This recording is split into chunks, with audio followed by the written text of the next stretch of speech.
where we talk about all the things that can help you unleash the power that you have within yourself. If anybody is out there selling you on the idea that you need them in order for you to really be worthy, or in order for you to really tap into the powers that you have, tapping into the true power that you, my friend, have within yourself.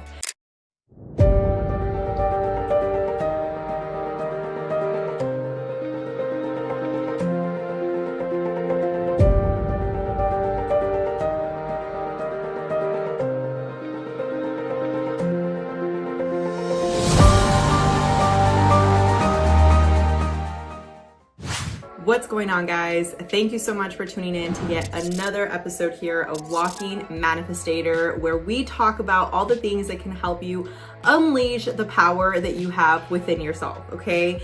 And as you guys know, one of the biggest things that I really like to talk about is that if anybody is out there selling you on the idea that you need them in order for you to really be worthy, or in order for you to really tap into the powers that you have, that is absolutely not true, because the whole premise behind spirituality and really the awakening journey is tapping into the true power that you, my friend, have within yourself. Now, it is important for you to do research. It's important for you to do meditations. It's important for you to have mentors, because it can really help you dissect the information that is important for you in this part of your journey, and at the same time help you in this journey of truly tapping into the walking manifestator that we are all born to be. I just had to put that out there because I've seen a lot of people recently really just talking about you need me in order for you to be worthy, and that's not the agenda that we're pushing. We're pushing your agenda and really shining in that space. So with that being said, today's conversation is going to be very important in my experience, something that has really helped me in coping and understanding and really diving deep into who I am, why I am the way that I am, and what I need to change to really tap into becoming that best version of myself every single day, which I will say, it's a journey, okay? It's not just like, oh, I read this one book and I'm this enlightened being now. No, it's a journey. And anybody that tells you that they're just there and that they've figured everything out, you should run to the opposite way, okay? Now, something that personally has helped me understand is what they call a samsara. Now, this is a teaching from Buddhism. No, Buddhism is not a religion. A lot of people sometimes think that Buddhism is a religion, and it's actually a way of living. So I would highly encourage you, do your own research. I'm not going to recommend one thing or the other in terms of what you should believe in. I have resonated with what they call the cycle of birth, and then of death, and then of rebirth. Okay, so the concept behind it, to really lay the foundation here, is for you to understand that we all have essentially these karmic lessons. Okay, now these karmic lessons is really important to understand, because that might be the reason why you continue to choose and continue to do the exact same thing that you have done numerous other times. So I'm gonna give you an example. Let's say you're somebody that loves, I don't know, girls with long hair or short hair, or guys with muscles, or guys with tattoos or no tattoos. You fill in the blank, okay? Whatever you have identified as part of what you prefer or you don't prefer has become your paradigm, has become what you identify as part of what you like. So a paradigm is a series of events that basically have exclusive control over your habitual behavior. So things that have happened in your life that now control you to a degree, okay?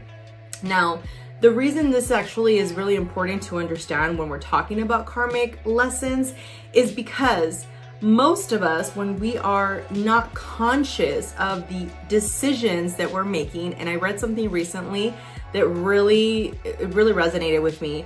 There was basically this Buddhist that would talk about how your thoughts are actually prayers. So if you think about it like that, you can start becoming very aware of how much power your thoughts have. So if you're thinking negative things or you're thinking positive things, you are asking in prayer. And this is not about religion, okay? For those of you that have already seen some of my last episodes, I do not push any type of religion. I think that religion is really meant to separate people.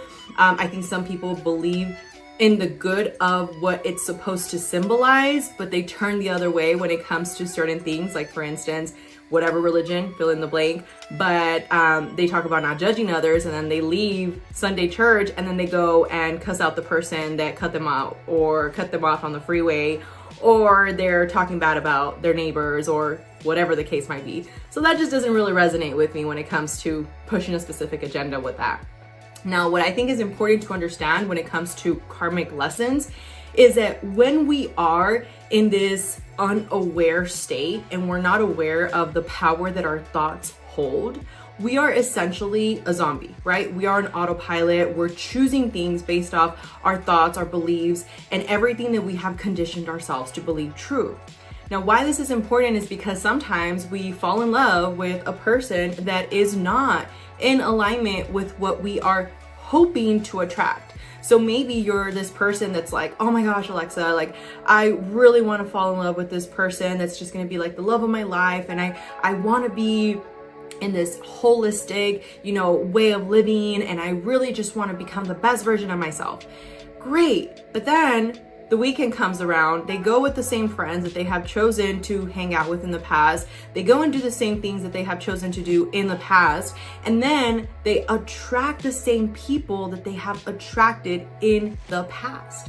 So it's quite interesting if you think about it, because a lot of the times you break up with somebody or you got divorced with somebody, or this could also be for a friend, right?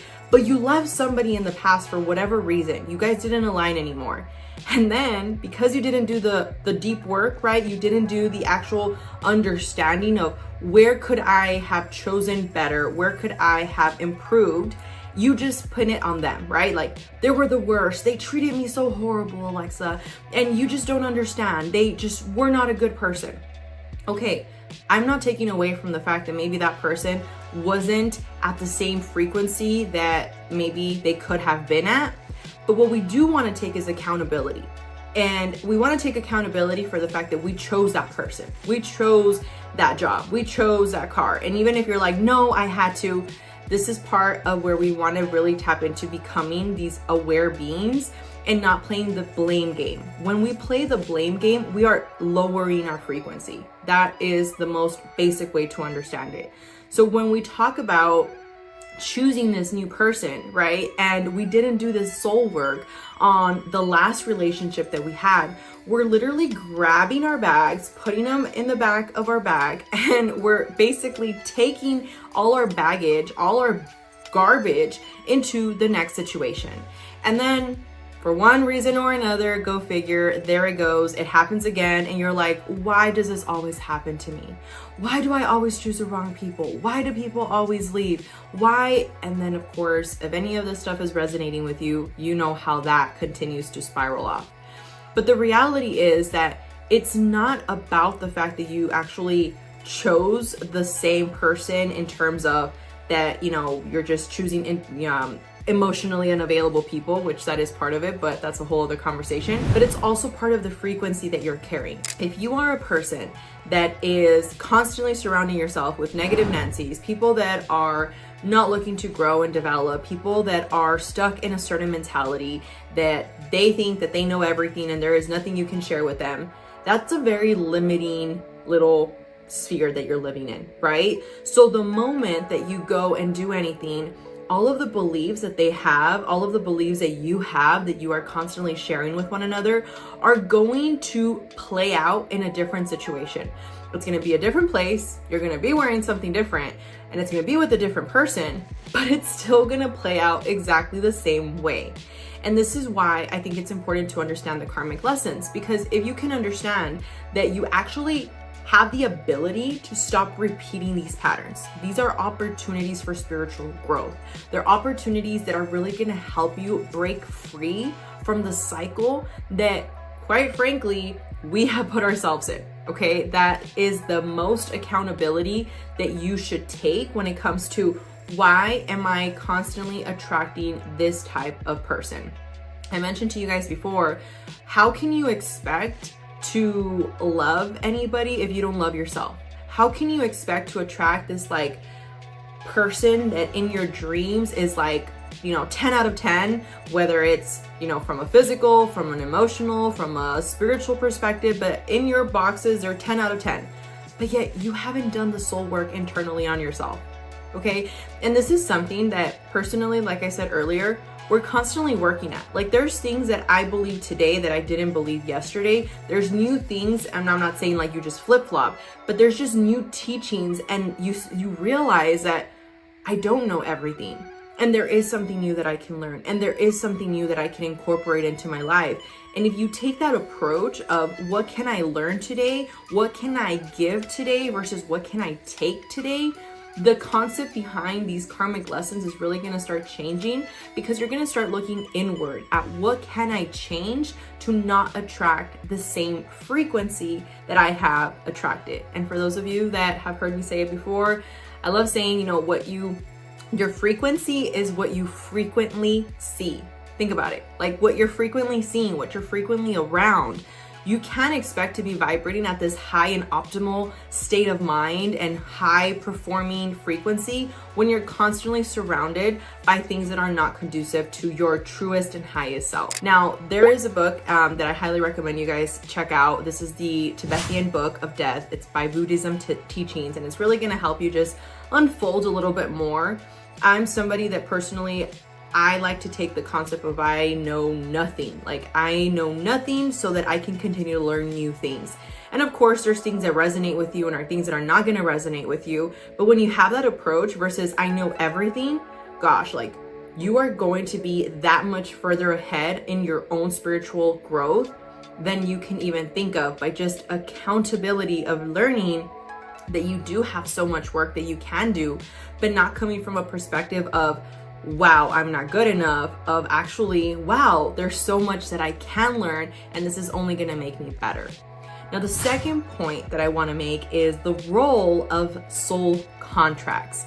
And this is an actual interesting one, and the easiest way, because this is honestly really, really long, and I don't wanna keep you here for 5 hours, but the easiest way for you to digest a soul contract is basically when it comes to the belief system of a soul contract is that we have agreed, okay, prior to coming to this earth, what it is that we want to experience. And what this looks like is essentially, let's say I'm up above, right, wherever you want to picture that as, and before I even come to this earth, I get to choose my name, I get to choose my family, and I get to choose the experiences that I'm going to experience.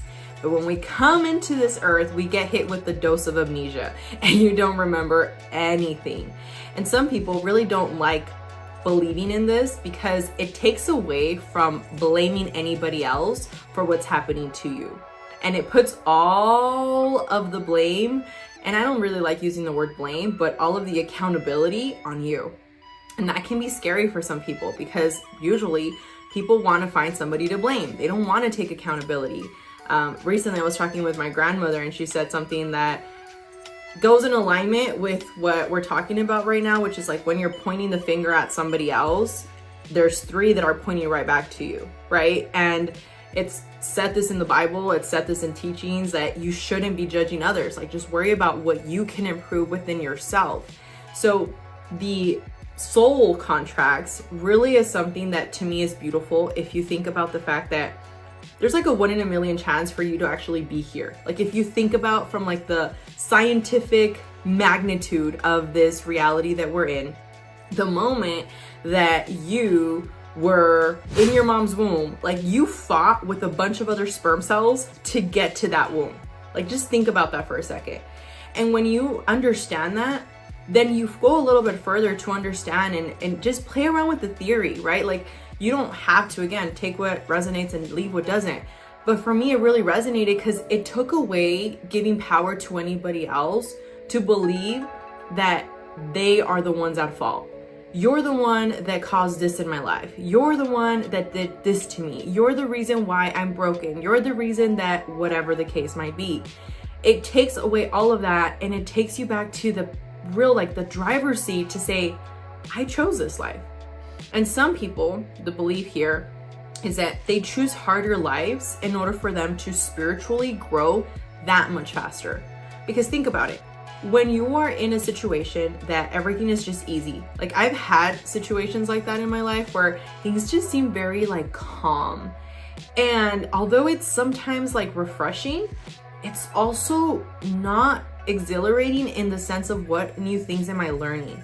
And when I move things, when I, move my energy to attract new things and I ask for something new, a new opportunity, sometimes blocks need to happen in terms of like things really have to crumble up in order for that new way to really open itself up for that new opportunity that you just finished asking God, universe, source. I think they're all the same. We just have different ways of explaining what it is to you. But think about it. It's like I'm asking for this new opportunity, but yet the things that I currently have are getting in the way of me reaching that opportunity. So then the universe kind of like shatters everything that you know as how it currently is. And then later you're crying about it, which there's nothing wrong with feeling your feelings. Okay, I will say this because a lot of people just think like, oh, just live in the now and everything is an illusion and don't, honor your feelings because everything is just passing. Like, I personally think that that's not respecting our human, because even though we are spiritual beings in this human body, I do believe that we also have to respect our human because we came here to learn through our human. So it is having that awareness behind, okay, I understand that in this situation, this has to break so that I am able to make that path into the next version of myself, of what I'm asking God to bring me to, okay? And something that really is important here when it comes to these, soul contracts is that you also choose the people you're gonna meet. You choose the people that you're gonna share experiences with. And even those people that maybe at this point you feel like you could never love, you feel like you only have hate for, actually might be your greatest teacher.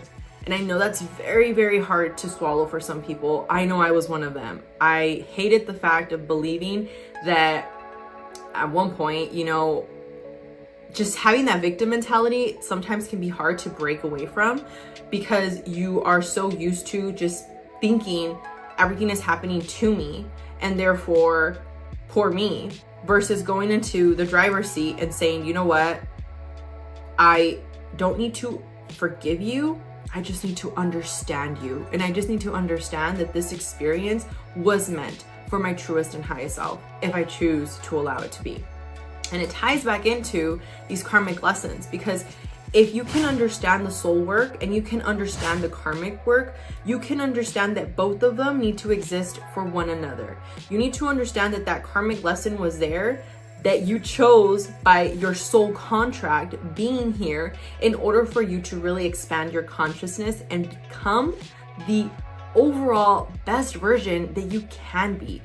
A great book for you guys to, if you are interested in really learning more about Journey of Souls by Dr. Michael Newton. He has a great book that really dissects a lot of this. And just to give you a little taste of what he talks about in this book, essentially he conducts, they're putting them in a trance, okay? That's the best way to explain it. So he's like a hypnotherapist, and essentially it's like, and Dolores Cannon also has a great book. I love her work too. But essentially what they do is that they put you in a trance. And let's say that you right now are in Florida, I'm over here in Texas. We have no association with one another. We don't know one another, and that's it, right? So they put me on a trance, and they put that other person in a trance, and they ask, like, what is the afterlife like? What happens, like the beyond the scenes, right? And word by word, like literally everybody's saying the exact same thing that they're experiencing that happens afterlife. And that's all I will share with you for now, because if you guys are interested, feel free to, if you're watching this on YouTube, leave a comment down below, and we can definitely dissect this in maybe one of our future podcasts and really talk more about it. But it's just a really beautiful concept if you think about it, to understand that we are here for much more than just the materialistic stuff. And I was talking to my son about it recently, because I was telling him, like, look, a lot of people are so money hungry that they don't care who they take advantage of as long as they get to where they need to get to. And unfortunately, when you do things like that, you are creating a karmic lesson that you don't see in that moment, but it's gonna come back to you. And second of all, you're not fulfilled. Like, you're just not fulfilled, okay? And I just think that the more that you dissect these concepts and the more that you take time to understand, what do you truly believe in? Like, there's some things that when I hear them, they just don't resonate with me. And then there's other things that I just know in my soul that resonated with me. I would advise you, if there's anything that I could recommend right now for you to take away from today's podcast, is to listen to your gut, listen to your intuition, because there's something internally that has you here right now that is seeking for more answers, seeking to understand yourself better. And some techniques that you can incorporate to really help you with this, of course, is just being more mindful and having more self-reflection, like taking the time to understand why your belief is there. Something that I've always found fascinating is, sometimes people just say, I don't like, ketchup, as an example. And one of my sons is like that, actually. He doesn't like ketchup. And funny enough, dad always said he didn't like ketchup. So that was something that in his programming has been embedded. I love ketchup. So it's just funny if you think about it, all these programs start getting into your subconscious, and it's up to you to reflect on them, to break free from them. If you don't do any reflecting, you're not gonna change. The second thing is your intention on these decisions that you're making. What is the intention behind you understanding yourself? Is it for you to become a better person? Is it for you to share more love with the world? Is it for you to maybe attract your soulmate? Is it maybe for you to create more abundance from like an actual well-being, fulfilled place? What is your intention? And the last thing that I want to leave you with is really tapping into releasing those blocks. And a lot of the times, something that I've incorporated is taking away the forgiveness factor. Like, I don't need to forgive you if you wronged me at one point. Like, I don't need to sit here and tell you, yes, don't worry, Sandy, I forgive you for everything you said about me. Don't worry about it. I just need to understand you. And recently I've really been tapping into that because as you guys know, when you start making more videos and when you have people that are actually watching, more people are interested in either supporting or hating. And when you have those opportunities in which somebody hates and somebody says something negative, one of the things that I've really just gone internally in is like, man, this person is really hurting right now. Like, that person that said this thing to me is really operating from a lower frequency, and they have something internally that is really hurting them. And there's something within me that is triggering them because I was cringe or because I was comfortable being cringe. Honestly, in my family, in my house, we love being cringy. Me and my boys are always saying like the weirdest things, and we embrace it. We love it. That's just part of who we are. We're not here trying to be this pretend perfect person. Nobody's perfect. And honestly, sometimes the people that pretend to be the most perfect are the people that are the most broken. So this is something that you should just really tap into and really reflect on. How can you today make a better decision for your tomorrow? Remember, the most important asset you have is you. So invest in yourself wisely. With that being said, I want to thank you so much for tapping into today's episode. If you found any value from today's episode, I would greatly appreciate if you gave it a thumbs up, or if you left a comment, or honestly just the fact that you're here and sticking around. If there's anybody that you think maybe could benefit from this, if you want to share it with them, I encourage you to do so. And it helps the channel to really just get this word to more people that could really benefit from these teachings of learning that they themselves hold the key to becoming and embodying the walking manifestator that they are born to be. With that being said, I'll talk to you guys on the next one.